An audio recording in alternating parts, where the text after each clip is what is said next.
Everyone wants to know what's the best type of business to buy. Trying to look for a great deal on anything, you need to find somewhere where there's more sellers than buyers. And today, that's within the trade. But the problem is that most people can't buy those businesses. That's what's creating the imbalance. And that's why you can get such a great deal. Now, these businesses almost always require some type of license. So we're talking plumbing, HVAC, electrical, or a general contracting license. And these licenses can take years to get, and they can be very difficult. Now, in the past, there were ways to get around acquiring one of those businesses without holding a license.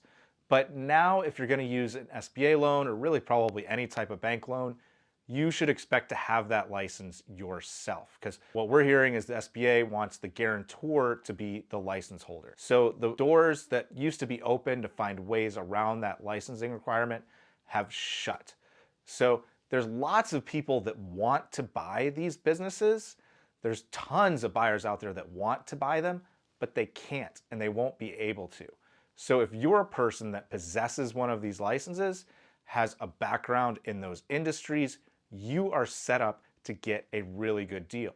You're just going to have to break through the noise in that if a plumbing business comes for sale, it might be 200 or 300 people that try to look at it, but there's probably only 2 to 3 people out of that 200 to 300 that can actually buy that business. And what we've seen is that just in the millennial generation, we really haven't trained a lot of people within the trades versus prior generations. So this is an area where you do have more people retiring than you have people at the right point in their career that could come in and take over. So if you are a millennial in the trades, you're in an amazing position. And we're talking older millennials and even younger Gen X. Now, the trick here is to buy a business big enough that it has some infrastructure. So we usually look at the 2 million and up space, but not too big that it attracts private equity. So this area is really popular with private equity.